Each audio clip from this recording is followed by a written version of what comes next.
everyone, and welcome to this video. This is HLT 423 Modern Western Literature, task number 2 in the form of oral presentation. Before we go in further, I'll introduce myself. Given name Sylvester, surname Wafira. This is my fourth or final year at the University of Koroka, and I'm studying under School of Humanities, taking language and literature as my major subject, and I'm minoring history or social science. Okay, in this video we'll look at one of the play by William Shakespeare, and this is Othello, or the story of Othello, the novel Othello. We'll look at throughout this presentation, and yeah, we'll look at this presentation. We will look at the main antagonist in the novel, who is Lago, that manipulates the key characters like Othello himself, Desdemona, Cassio, Rodrigo. Will As we go into our presentation, we'll look at each of these key characters and how Lago manipulates each and every one of them. Okay, our title for the presentation is given on the slide. Lago uses Machiavellian techniques to manipulate and destroy others in Othello. So we look at those Machiavellian techniques that um, the main antagonist, Lago, uses to manipulate uh, and destroy the key characters in the play Othello by William Shakespeare. As we go into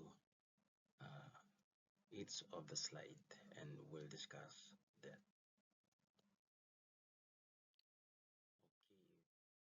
Okay, now in our presentation, the first slide says introduction to the play, and in the film, if you watch, there's a film too for this play. Uh, so in the film, in the scene or Act One, Scene One, that's where the film introduces the characters and plays the film. The act or Act One, Scene One commences. The film reveals this. So a brief information on the author. Okay, William Shakespeare. William Shakespeare is a uh, novelist and an English writer by profession. Okay, um, on the slide we projected the summary biographical information about the author. We have the full name, William Shakespeare. Born date or date of birth was April 23, 1564, and he was died April 23, 1616. Birthplace that he was give birth back in his own hometown, Stratford, Avalon, upon Avalon, England. He is from England. Okay, and his profession, he was a prolific English writer, poet, actor, and also a theater entrepreneur. As you, for further information on the author William Shakespeare, you can uh, Google it and know more about him. And our next point is a brief summary of Othello. Okay, explain the basic plot: Othello, Desdemona, Lago, and Petro. So, as I've said, in the Act 1, Scene 1 of the film introduces the key characters, and the setting of the film was at a dark street in Venice at a night. That was when the film was introduced, and then the key characters also were introduced, like Laco, a manipulative, and the ensign claims, "I am not what I am." That's what he says when he tries to manipulate. And we have Rodrigo, who is a rich man and a nobleman in love with Desdemona. Actually, he's not in love with Desdemona, but all this was set and manipulated by Lago. And then we have Brabantio, who is the Venetian senator and father of Desdemona. So these are some of the key characters that we'll look at in the slides as we moving down to each of the slides to law. Okay, our next slide, the slide 3, the heading reads, "Who was Machiavelli?" And then we have a point there, and it is Niccolo Machiavelli. Okay, Niccolo Machiavelli too is an author also too. He got some of his novels, and on the film, on the slides we projected, we give the first summary of that Niccolo Machiavelli, and his full name is given name Niccolo, and surname Machiavelli. He was born May 3rd, 1469, and he died June 21, 1527, in his own town, Florence, or it is called as Republic of Florence, that was located in Italy.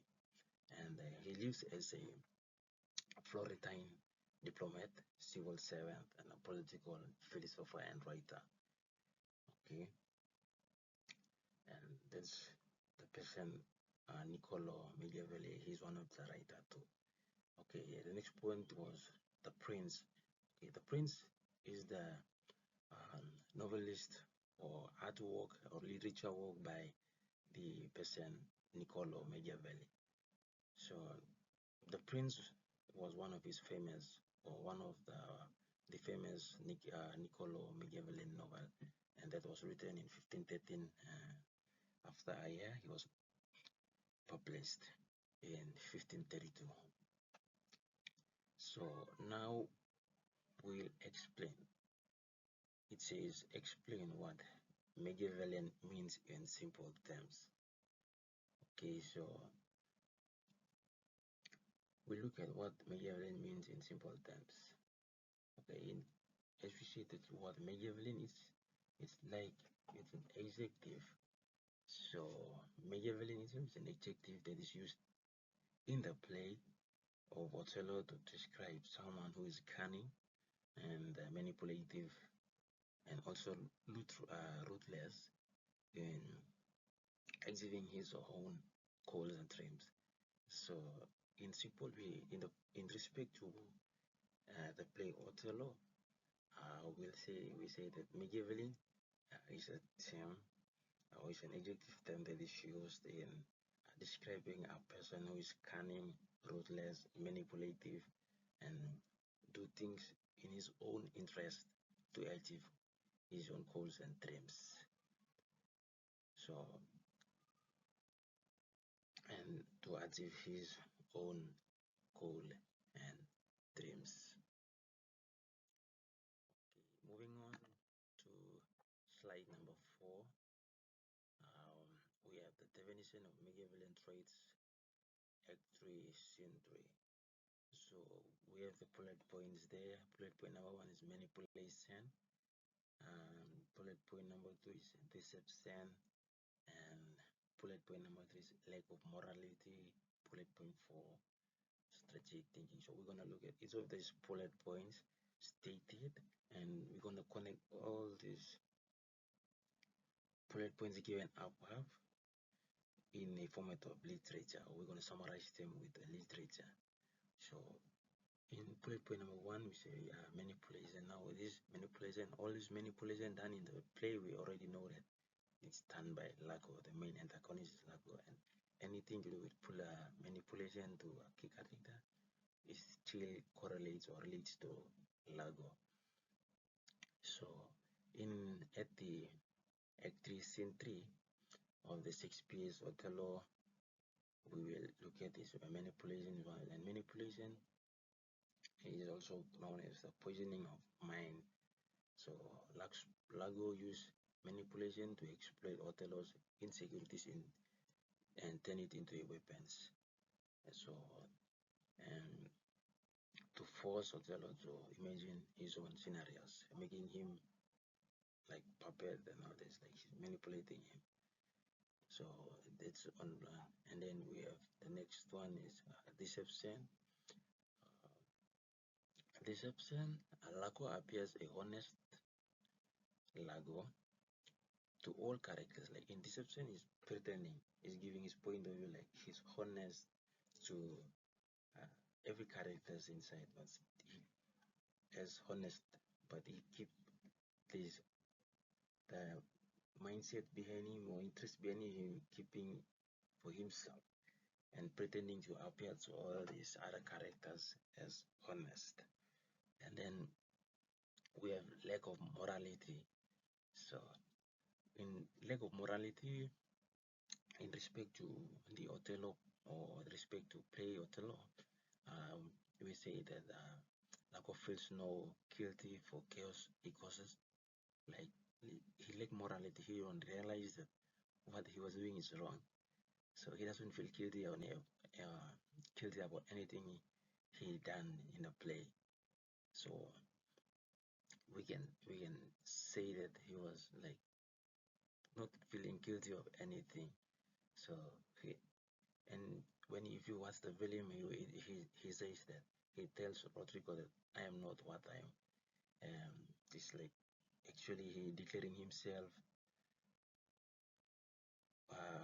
in a concept of like dangerous nature or something like this. So bullet point Lego moralities he is all about Lago and when he manipulates and cause chaos, crisis in the play. On the other hand, he don't realize that all this he was doing was a dangerous crime problem he was instigating, and he was like pretending that he was honest and all this, like deception, pretending to be honest. And then we have the last point was strategic thinking.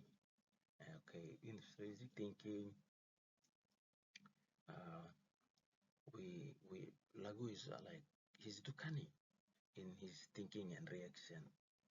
So one when it comes to critical thinking or strategic thinking, like he literally I would say he's strategically uses Desdemona's innocent advocacy for Cassio.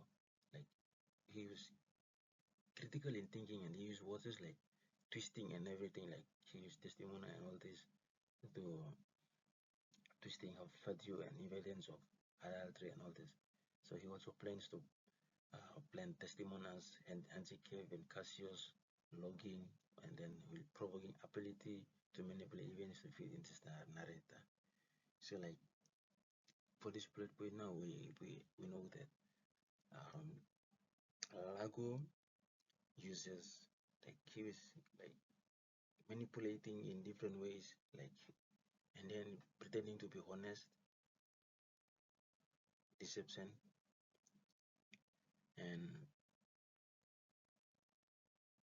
lack of morality, knowing that all this he causes was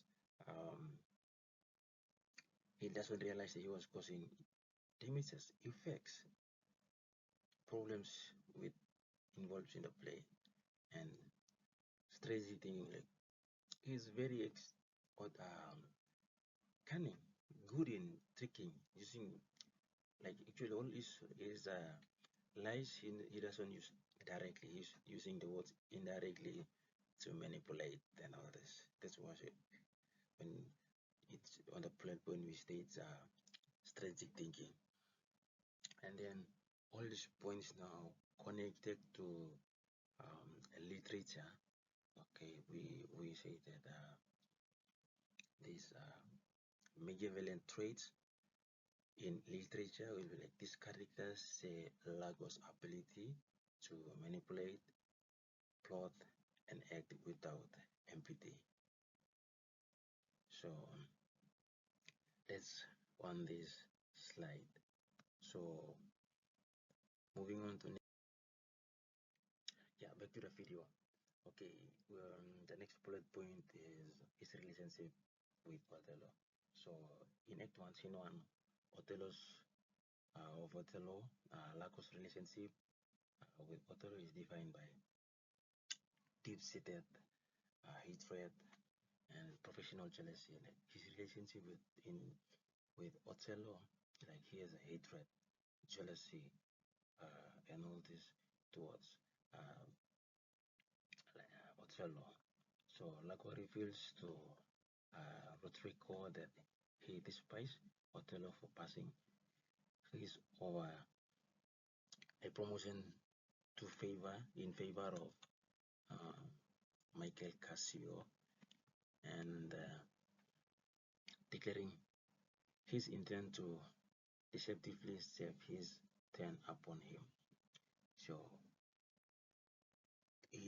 Laco informed Cassio that why he Othello passed by him and promoted um, the former lieutenant. Uh, so his relationship now with Othello is like he's still having hatred with him and jealousy in with Othello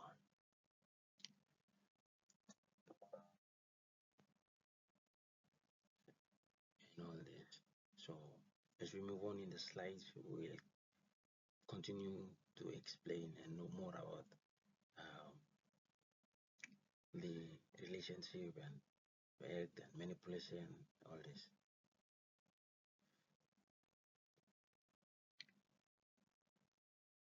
Yes, okay, now the slide number 6. In slide 6, we had a heading which Lagos motives. That was Lagos motive in the film. It comes in Act 1, Scene 3, and the motives also further developed uh, into Act 2 and Scene 1. So now we will look at the Lagos motive, and then there's some bullet points given the bullet point 1, jealousy, Cassio's promotion, and suspicion of Othello, and desire for power. Okay, so bullet point 1, jealousy, Cassio's promotion, like actually Laco, we all know that there is the whole interest is he was test for the power, the promotion that Othello made to elevate. So the promotion that Othello made by passing Lago. So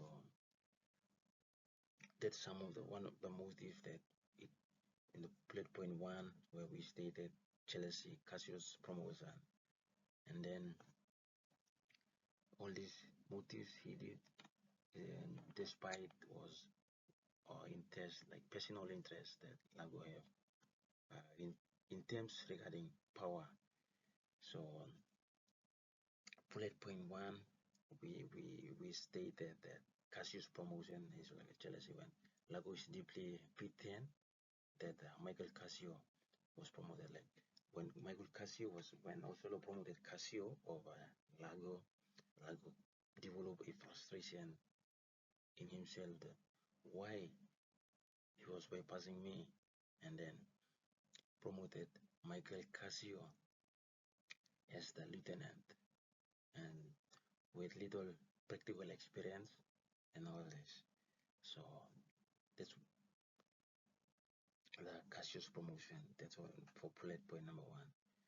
Okay, we have bullet point number 2 was suspicion of Othello. Okay, now for bullet point number 2, Lago claims like it is true abroad. Lago was asleep with Emilia. So he like as we know that Lago he was strategic in thinking. So he he, he created all this thinking and he uses indirect words to say all this jealousy and manipulation. So and then Merrill suspicion as justification for his fetish. So, as we all know that these all motives Lago developed when um, Michael Cassio was promoted and elevated by Othello as the lieutenant, and bypassing all this elevation was bypassing Lago and all these uh, motives Lago created. So desire for power is another point that we look at. So desire for power, Lago is not just jealous. He desire to control the narrative and humiliate those in higher positions, especially or essentially striving for dominance by destroying others. So it's not only desire for power, but he's also doing it to manipulate and control those in powers, destroy others in powers to in the play as we look at the scene 1 act 1 of the key play. So all these motives that were pointed out by and that motives were created by Lago is unclear. Like he's not using obviously, he was using um, indirectly and or as unclear to make himself more dangerous for his motives that he created. That's he using words indirectly, parabolic languages that and making all these motives unclear, and on the other hand making the Lago more dangerous. And then next slide, slide number 7, manipulation of Rodrigo. So if in the film, that part comes in Act 1, Scene 3 of Othello. So as we in the beginning we say that the key characters, all these key characters, Lago have a chance to manipulate each and every one of them. So now in this slide, we will look at how Lago manipulates Rodrigo. So I repeat, if you watch, there's a film too, so if you watch the film, the part of Lago manipulating Rodrigo, that it was in Act 1, Scene 3 of the play Othello. So the bullet points were given there. Uses bullet point 1 uses Rodrigo for money and plans, and the other bullet point was false promises about the testimony. So in this slide particularly, we're gonna look at Lago how he manipulates Rodrigo. So in the William Shakespeare Othello, the character who uses Rodrigo for money and manipulates him with false promises, like regarding testimony, and treats him as puppet is Lago. So Lago uses Rodrigo, and then he manipulates him for money, like saying he gonna put money into uh, Rodrigo's purse, and then he manipulates him like with persuasive words and languages with in regarding testimony and Rodrigo.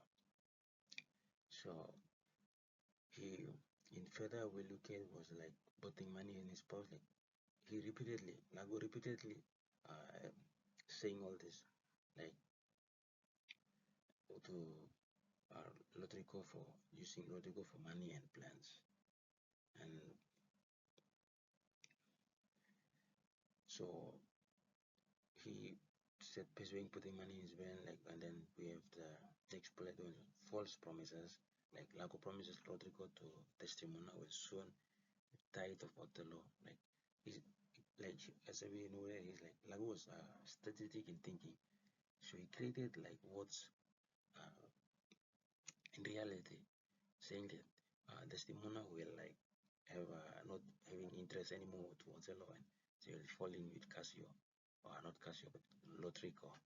So he came up with false promises about Desdemona. Actually, there's no the idea of Desdemona, but this is the manipulation that Lago used to convince and convert Rodrigo in this scene. So in that's how in this now we see that that's how Lago exploits those weak characters. He controlled those weak characters, and one of the character that he controls was Rodrigo in the scene. In the scene, and then the next key character that Lago manipulates was Casio, manipulation of Casio. So if in the film film was viewed, there will be an act two, scene three of the. Yes, welcome back. The second character was manipulated by Lago was Casio. So she manipulated him through Cat's rank, getting Casio's ranks, and when Casio trunks, he actually ruins his reputation. When you like in reality too, when it's like if you are working in high class or something like this, but when you drank, you you lost your memory. You in the sense of alcohol, you lost your memory and you got up fighting with others. And in the play too, it's similar. Like um, Lago manipulates Casio with the plan of drinking. So when they drink, or they were getting drunk, Lago went and invite the former governor of the Cyprus to start a fight with Casio. So when they that was created, and when he invited, then they broke up in the fight. You see, Casio began to lose his reputation. So that's how Lago manipulates Casio in the play Othello. So in further, like he used like the manipulator Lago himself, he uses the drinking trap to manipulate or get Casio into fight with the former governor of Cyprus. So that's with this how Lago manipulates Casio. Now we will look at the manipulation of Othello, part 1, Act 3, Scene 3. Okay, so we will look at these points. There were points given there. Plain seat of top, and Lago uses hints instead of direct lies. Like as we know, the play, if you understand the play carefully, you see the all these uh, manipulation that Lago did. He doesn't use the direct language. He used indirect language and with these parabolic phrases that he uses to manipulate the characters in the play, and he like deception, pretending to be honest, but he manipulates, and all this was he Lago himself keep it a secret in the play. We as in the previous slides, we discussed all the points like deception, manipulation, uh, strategic thinking, and all this. So these are some of the manipulations ways that Lago uses to manipulate. So yes, planning of seeds bullet point one, like as I repeat, it's like Lago doesn't use words directly. He uses words indirectly to manipulate the key characters in the play. So planting seeds, like if we said, Lago doesn't use words um, directly to the characters, but he uses words indirectly to so manipulate those key characters in the play. So and the jealousy he built to characters, he used them all these manipulation words and tricks that he used it in a indirect way to manipulate the key characters in the play. Manipulation of Othello, part 2, Act 3, Scene 4. Okay,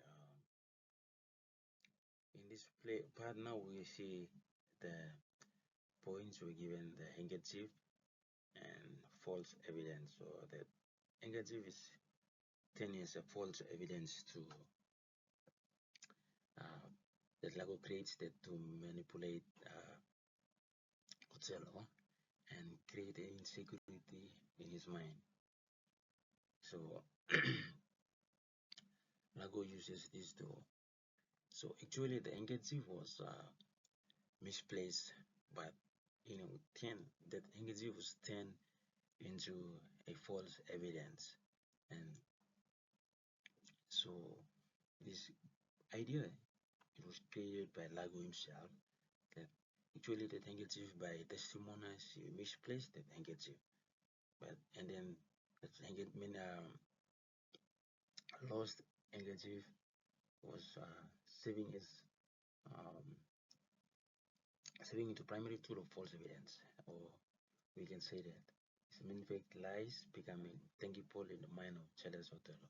So the thing is like it's that handkerchief is kind of it's a personal thing that anyone cannot lose it, but unfortunately the testimonial lost the handkerchief.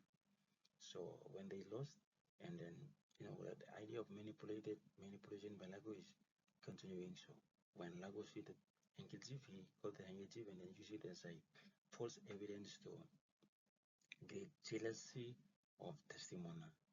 And then exactly that handkerchief falls in the in respect to Othello, the Othello minds change, and he thinking that okay, testimony is no longer in love with him when the handkerchief was found as false evidence that was used by Lago that completely changed the mind of jealous or Othello becoming jealous of testimony now. So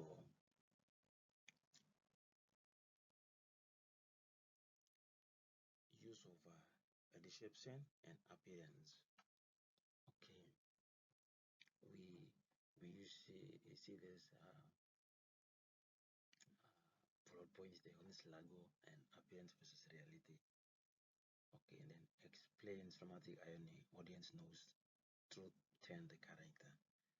Okay, in this now, in Othello Act 1, Shakespeare establishes the place central conflict. So this is a central conflict. So appearance versus reality. Primary thought, the character of Lago. So this is the person pictured as Lago, and usually referred to as Act 1 and 5, defining moments of deception over in Lago. So Lago always uh, given a statement as I am not what I am, appearance versus reality. So this is Lago. So in the traumatic honey, we can say paradox. Paradox is like Lago. Example would be like Lago telling Rodrigo, I am not what I am. A direct warning that this outward appearance is a lie. You see, when you guilty of something, for example, when you guilty of something and someone talk to you, you will take seriously and you will say, honestly, I'm not doing it. I'm not what I am. I'm not on all this. So Lago, he was too clever in strategic thinking, cunning, and all this. So he uses as like uh, the audience know that truth, as we all know that. No, but comes to a point that Lago always defends himself in a point.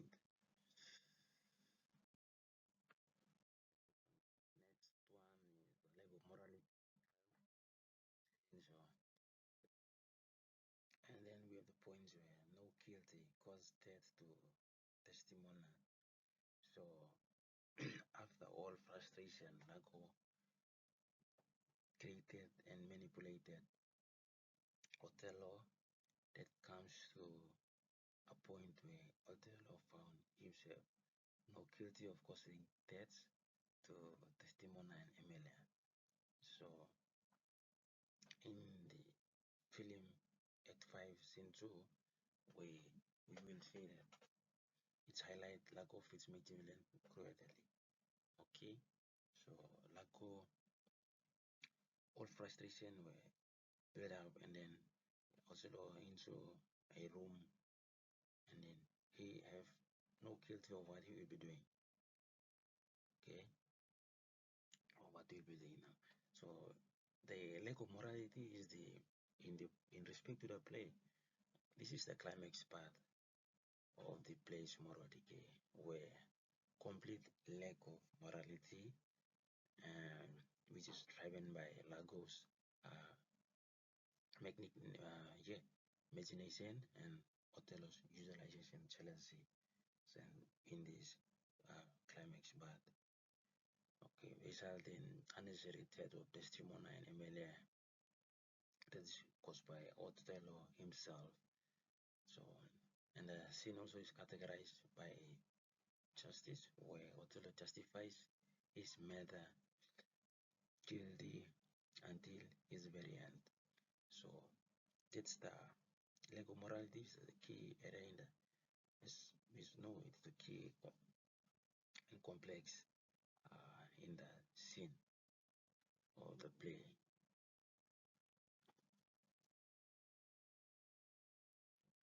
So in this slide, consequences of Lagos action Act 5 scene 2. Now in this scene is the highest peak or turning point of the play, where all these manipulations is caused by Lago result in a very total distraction.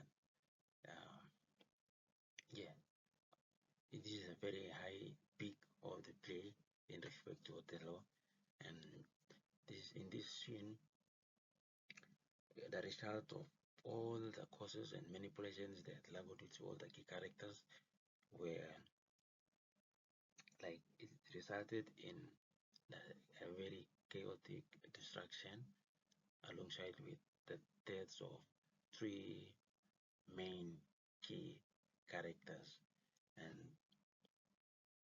the key characters that were Desdemona, and then Desdemona, she was killed by Othello, and then we have Emilia, the other key character who were also uh, being killed, and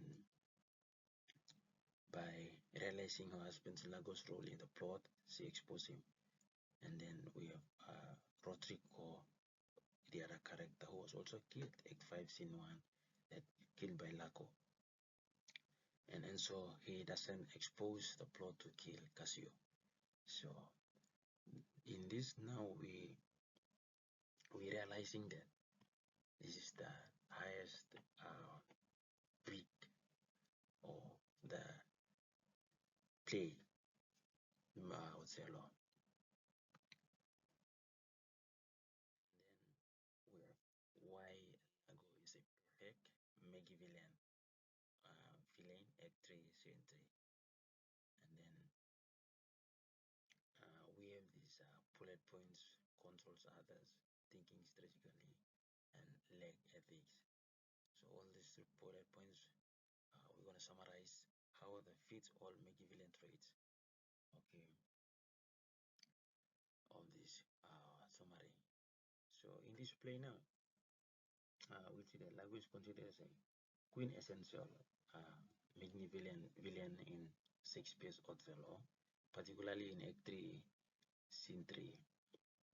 And this scene is one of temptation scene because Laco he embodies the principles of the Niccolo Machiavellian The Prince book into the Othello Act. So specifically that the leader, or in this case a villain, that must be cunning, deceptive, and prioritize achieving the goals of a moral constraints in this scene. Laco transforms from um, a seemingly loyal soldier into a puppet master. So Othello's psychological distraction, and then we have this.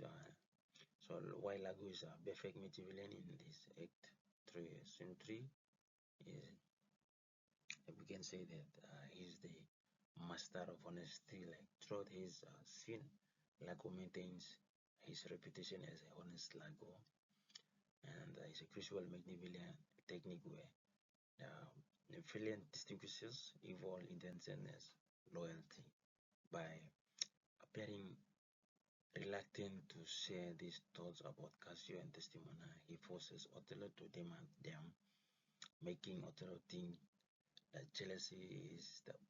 own jealousy is his own invention. So in Act 3, Scene 3, Lagos' ability to remain calm and analytically um, displays his total control, confirming him as a ultimate theoretical embodiment of Machiavellian philosophy.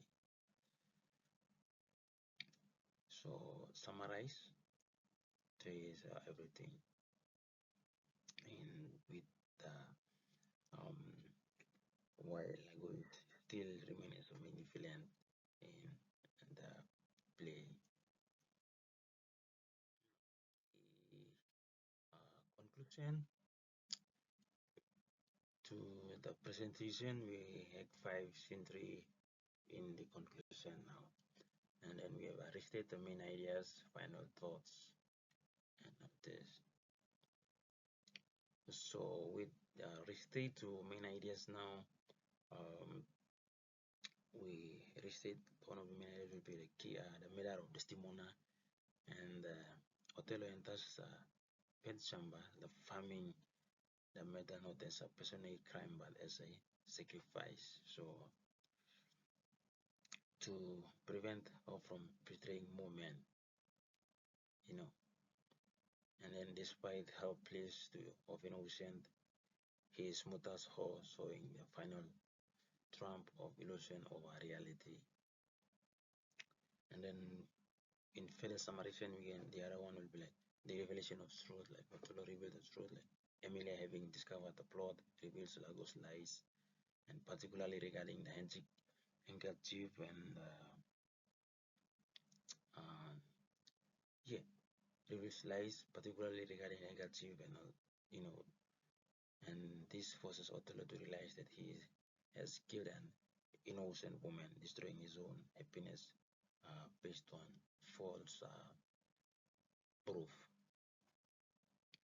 Okay, we have the next like summary we can say about the death of innocent and loyalty.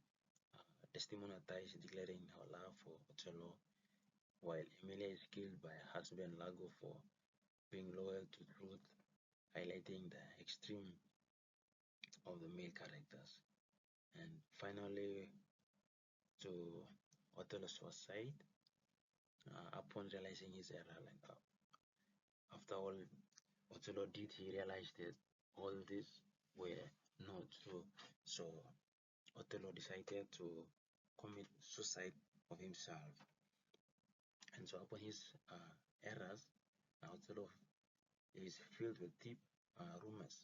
He asks to be remembered as one who I love not wisely but too well. He steps himself dying beside Desdemona as a final act of reunion and self-punishment. So he lay down beside Desdemona, that showing that he shows the reunion and the self-punishment. Okay, now with this, with the final thought to the analysis of Othello.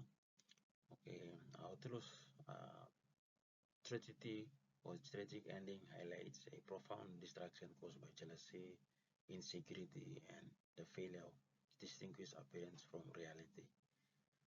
Um, and also, he falls from a admirable noble leader to a ruined man, having scrambled to Lagos manipulations because of his own AC, jealousy, and internal insecurities. So ultimately, his suicide is a self-insufficient judgment, merging his role as a defender of Venice with that of its enemy, leaving behind a legacy that is both noble and profoundly misguided. And with that, this brings us to the end of our presentation and the video. Goodbye.